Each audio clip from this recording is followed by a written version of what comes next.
Assalamualaikum warahmatullahi wabarakatuh. Thank you buat teman-teman semua yang masih support channel ini.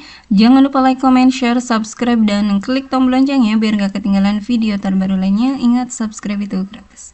Oke teman-teman, selamat datang dan selamat bergabung di channel Binars ID.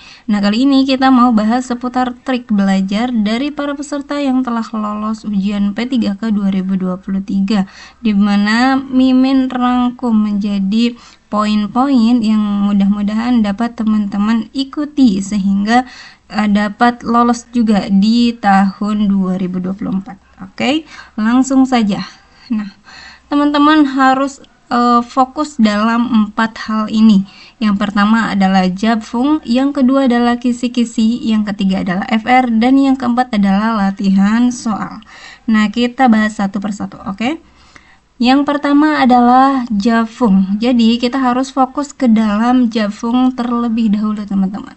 Agar kita mempersiapkan ujian P3K 2024 secara terstruktur, maka Mimin kasih trik ini agar teman-teman juga mudah untuk mengaplikasikannya. Oke, yang pertama adalah Japfung, ya, jabatan fungsional, teman-teman. Nah, ini contoh yang Mimin berikan ini seputar Japfungnya dari keperawatan, ya. Teman-teman keperawatan silakan bisa download ini PMK atau Peraturan Menteri Kesehatan Republik Indonesia nomor 4 tahun 2022 tentang petunjuk teknis jabatan fungsional perawat. Ini ada di Google, silahkan teman-teman searching dan bisa di-download dan dibaca-baca, ya.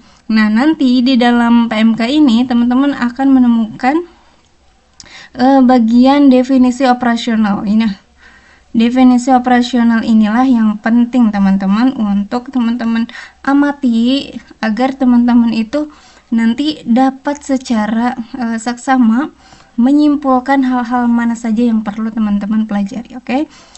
Nah, ini contoh misalkan Japfungnya perawat terampil, ya. Nomor 1, melakukan pengkajian keperawatan dasar pada individu, ya, ini contohnya. Dan seterusnya, ini pengertiannya, ya.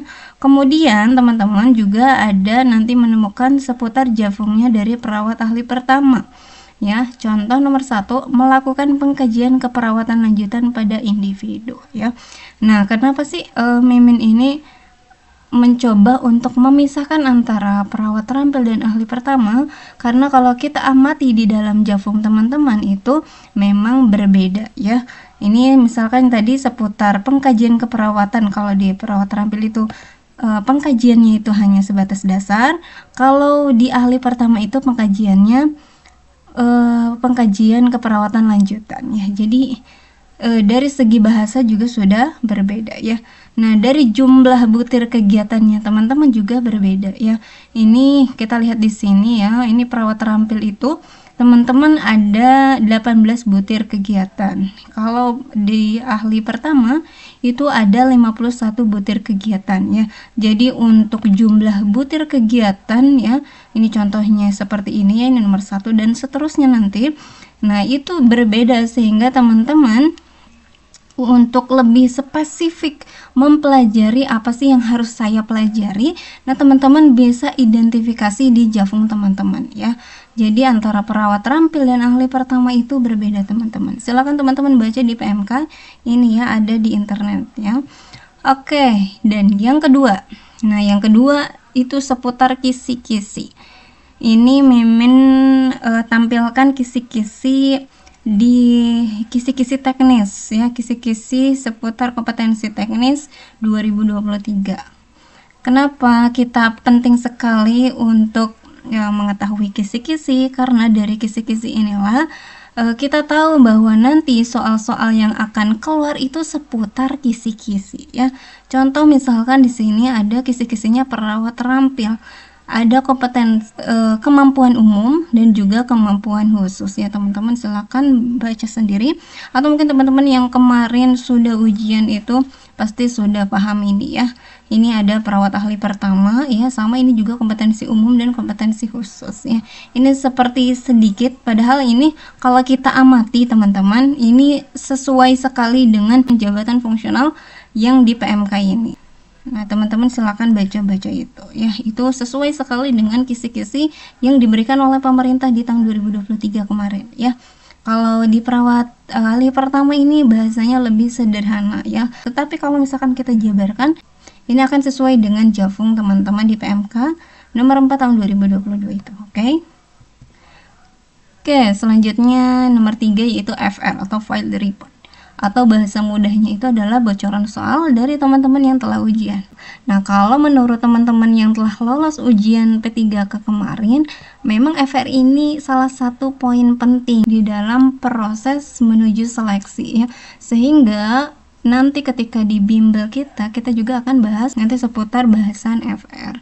Nah, FR ini penting memang ya, tetapi kita tidak boleh selalu mengacu ke dalam FR teman-teman, karena kalau kita amati dari tahun ke tahun memang berbeda-beda soalnya ya, jadi soalnya. Nah, yang sama adalah seputar Jafung tadi ya, sehingga penting sekali menurut Memen kita mempelajari yang pertama adalah seputar Jafung itu. Lanjut, yang keempat adalah latihan soal. Nah, latihan soal ini juga penting ya. Ketika teman-teman sudah mengetahui jabatan fungsional masing-masing, uraiannya seperti apa, kemudian teman-teman sudah tahu kisi-kisi, ya minimal kisi-kisi tahun yang lalu, kemudian FR dari teman-teman yang sudah ujian ataupun FR tahun lalu juga kita boleh pelajari itu. Nah, selanjutnya adalah latihan soal. Ya, di mana latihan soal ini penting sekali teman-teman ya. Teman-teman bisa mencoba latihan soal ini mungkin secara otodidak, secara mandiri, atau teman-teman mengikuti latihan soal di YouTube ya. Kemudian teman-teman juga bisa mencoba berbagai macam tryout untuk melatih kemampuan teman-teman dalam mengerjakan soal-soal yang tentunya sesuai dengan kriteria jabatan fungsional teman kisi-kisi yang diujikan di ujian P3K ya. Oke, lanjut. Nah, bimbel atau grup belajar ya. Bimbel itu memang ada yang mengatakan penting dan ada yang mengatakan juga tidak penting ya. Itu tergantung teman-teman ya, karena kadang ada teman-teman yang ciri khas belajarnya itu secara mandiri, secara otodidak dalam mempelajari sesuatu itu mudah. Nah, itu teman-teman tidak perlu bimbel juga, memang bisa-bisa saja ya. Tetapi kalau misalkan kita merasa bahwa kita itu kemampuannya kurang, kita perlu banyak diskusi dengan teman-teman sejawat lainnya dalam membahas soal, karena memang di bimbel kelebihannya itu adalah kita nanti di dalam bimbel itu biasanya banyak sekali berbagai macam sudut pandang yang bisa menjadi solusi terkait dengan berbagai macam soal ya, contoh soal ataupun masalah yang ada di dalam soal ya. Jadi kita bisa berdiskusi di situ, kita menambah pengetahuan, menambah rekan juga. Nah, sehingga di situ muncullah atau meningkatkan rasa percaya diri dalam mempersiapkan ujian P3K. Itu pasti ya, yang namanya efek dari bimbel. Oke. Selanjutnya, nah, bimbel Binars ID. Tahun kemarin kita juga sudah membuka secara perdana ya bimbel untuk teman-teman dari JF Perawat Terampil maupun ahli pertama. Nah, untuk tahun ini pun kita juga membuka bimbel untuk teman-teman dari JF Perawat, baik itu perawat terampil maupun ahli pertama. Nanti apa sih yang akan teman-teman dapatkan ya? Yang pertama itu teman-teman nanti akan mendapatkan e-book ya. E-book ini ada beberapa file terkait dengan materi dan juga latihan soal. Tentunya sesuai dengan kisi-kisi dan juga Jafung teman-teman ya. Ini contoh punya Nars ya. Ini memang filenya tidak bisa di-download tetapi bisa diakses selamanya. Oke. Nah, yang kedua itu teman-teman akan kita masukkan ke dalam grup diskusi ini di Telegram. Jadi nanti teman-teman baik itu perawat terampil maupun ahli pertama kita pisahkan agar teman-teman itu lebih fokus dalam berdiskusi seputar dengan Jafung teman-teman. Oke. Nah, yang ketiga nanti teman-teman akan dapatkan juga tryout sebanyak 2 kali ya. Nanti untuk jadwalnya kita akan tentukan nanti di grup ya. Kemudian yang keempat adalah kita akan adakan sesi diskusi bareng seputar pembahasan FR 2024. Kemudian terakhir adalah giveaway ya. Nanti ini khusus buat teman-teman yang telah join di grup. Kita juga akan adakan giveaway seperti tahun kemarin. Oke. Nah, kalau misalkan teman-teman berminat silahkan bisa hubungi ke nomor WA admin yang ini. Oke. Nah, yakinlah kamu pasti akan menjadi yang terbaik. Ketika kita yakin 100% bahwa kita mampu, maka insya Allah itulah yang akan terjadi. Oke teman-teman, semangat belajar. Assalamualaikum warahmatullahi wabarakatuh.